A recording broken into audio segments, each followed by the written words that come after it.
I'd like to talk today about how we can change our brains and our society. Meet Joe. Joe's 32 years old and a murderer. I met Joe 13 years ago on the Lifer wing at Wormwood Scrubs High Security Prison in London. I'd like you to imagine this place. It looks and feels like it sounds. Wormwood Scrubs. Built at the end of the Victorian era by the inmates themselves, it is where England's most dangerous prisoners are kept. These individuals have committed acts of unspeakable evil, and I was there to study their brains. I was part of a team of researchers from University College London on a grant from the UK Department of Health. My task was to study a group of inmates who had been clinically diagnosed as psychopaths. That meant they were the most callous and the most aggressive of the entire prison population. What lay at the root of their behavior? Was there a neurological cause for their condition? And if there was a neurological cause, could we find a cure? So I'd like to speak about change, and especially about emotional change. Growing up, I was always intrigued by how people change. My mother, a clinical psychotherapist, would occasionally see patients at home in the evening. She would shut the door to the living room, and I imagined magical things happened in that room. At the age of 5 or 6, I would creep up in my pajamas and sit outside with my ear glued to the door. On more than one occasion, I fell asleep, and they had to push me out of the way at the end of the session. And I suppose that's how I found myself walking into the secure interview room on my first day at Wormwood Scrubs. Joe sat across a steel table and greeted me with this blank expression. The prison warden, looking equally indifferent, said, "Any trouble, just press the red buzzer and we'll be around as soon as we can." I sat down, the heavy metal door slammed shut behind me. I looked up at the red buzzer far behind Joe on the opposite wall. I looked at Joe. Perhaps detecting my concern, he leaned forward and said as reassuringly as he could, "Don't worry about the buzzer, it doesn't work anyway."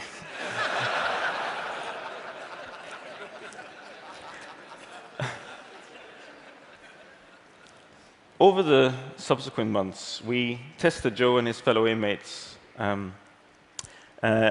looking specifically at their ability to categorize different images of emotion. And we looked at their physical response to those emotions. So, for example, when most of us look at a picture like this of somebody looking sad, we instantly have a slight, measurable physical response, increased heart rate, sweating of the skin. Whilst the psychopaths in our study were able to describe the pictures accurately, they failed to show the emotions required. They failed to show a physical response.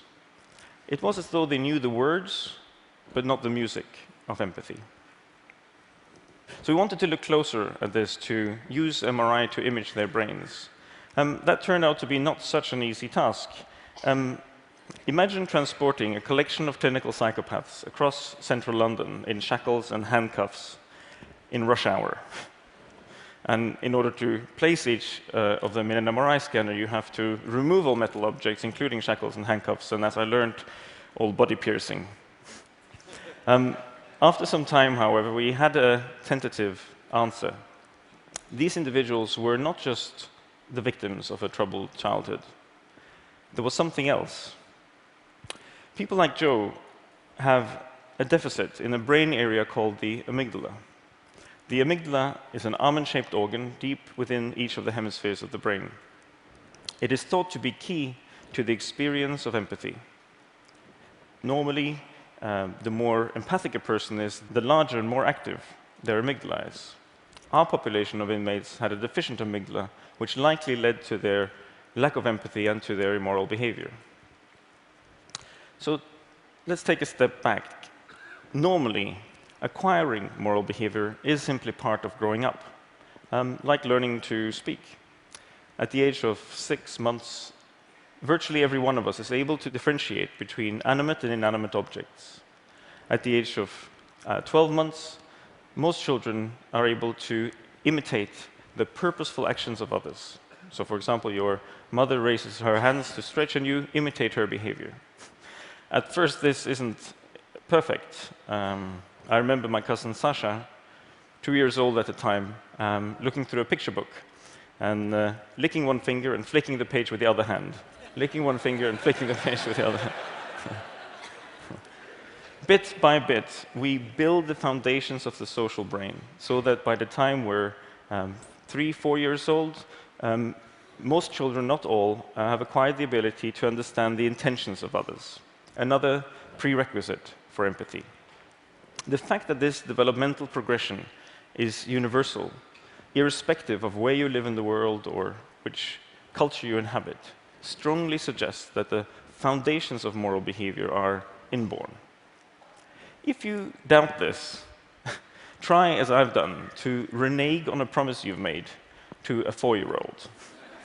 You will find that the mind of a 4-year-old is not naive in the slightest. It is more akin to a Swiss Army knife, with fixed mental modules finely honed during development and a sharp sense of fairness.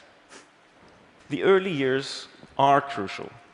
There seems to be a window of opportunity, after which mastering moral questions becomes more difficult, like adults learning a foreign language. That's not to say it's impossible. A recent wonderful study from Stanford University showed that people who played a virtual reality game in which they took on the role of a good and helpful superhero actually became more caring and helpful towards others afterwards.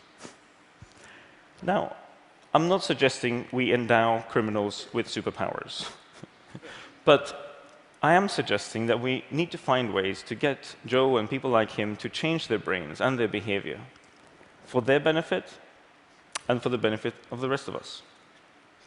So, can brains change? For over 100 years, neuroanatomists and later neuroscientists held the view that after initial development in childhood, no new brain cells could grow in the adult human brain. The brain could only change within certain set limits. That was the dogma. But then in the 1990s, studies started showing, following the lead of Elizabeth Gold at Princeton and others, studies started showing the evidence of neurogenesis, the birth of new brain cells in the adult mammalian brain.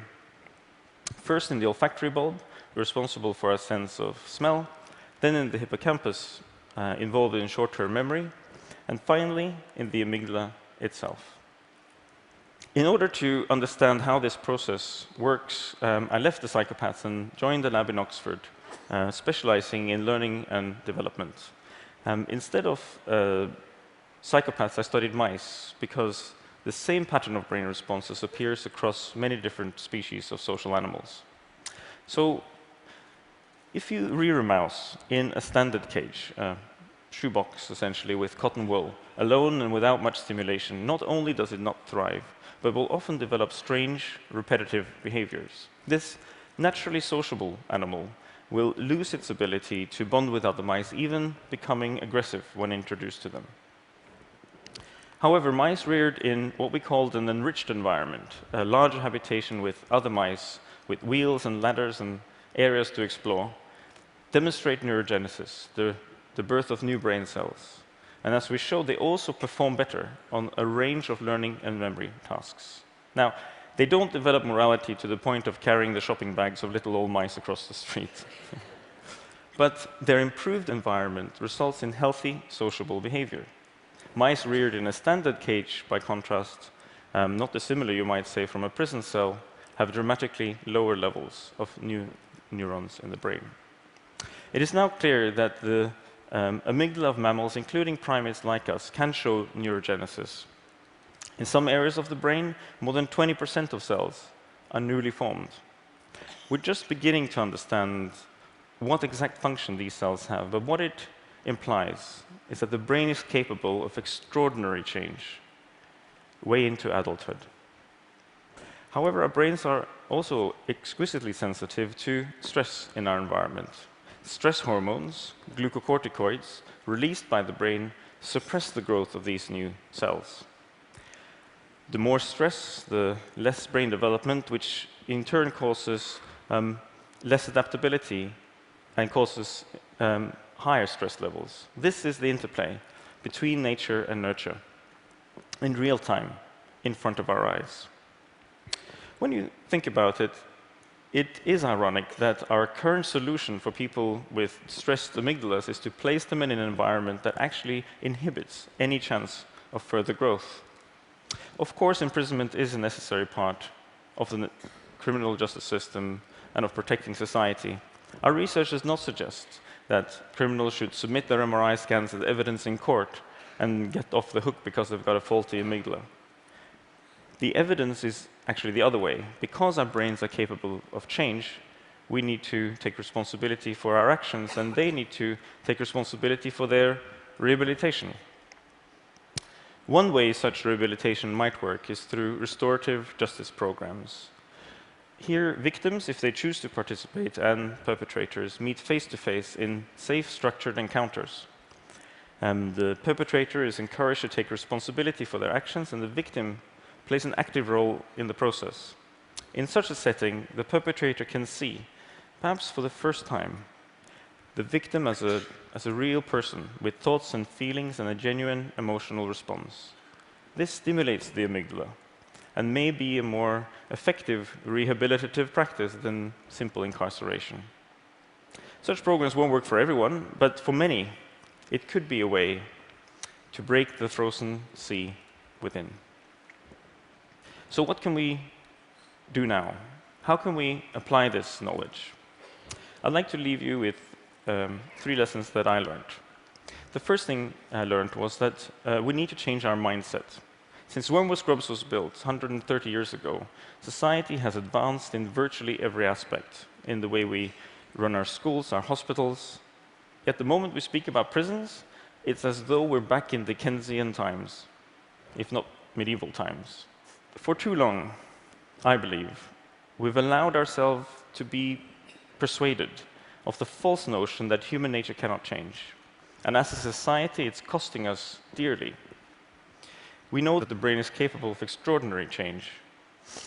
And the best way to achieve that, even in adults, is to change and modulate our environment.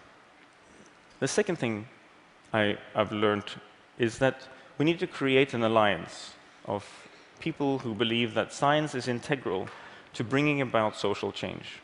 It's easy enough for a neuroscientist to place a high-security inmate in an MRI scanner. Well, actually, that turns out not to be so easy. But ultimately, what we want to show is whether we're able to reduce the reoffending rates. In order to answer complex questions like that, we need people of different backgrounds, lab-based scientists and clinicians, social workers and policymakers, philanthropists and human rights activists to work together. Finally, I believe we need to change our own amygdalas, because this issue goes to the heart not just of who Joe is, but who we are. We need to change our view of Joe as someone wholly irredeemable. Because if we see Joe as wholly irredeemable, how is he going to see himself as any different? In another decade, Joe will be released from Wormwood Scrubs. Will he be among the 70% of inmates who end up reoffending and returning to the prison system? Wouldn't it be better if, while serving his sentence, Joe was able to train his amygdala, which would stimulate the growth of new brain cells and connection, so that he'll be able to face the world once he gets released? Surely that would be in the interest of all of us.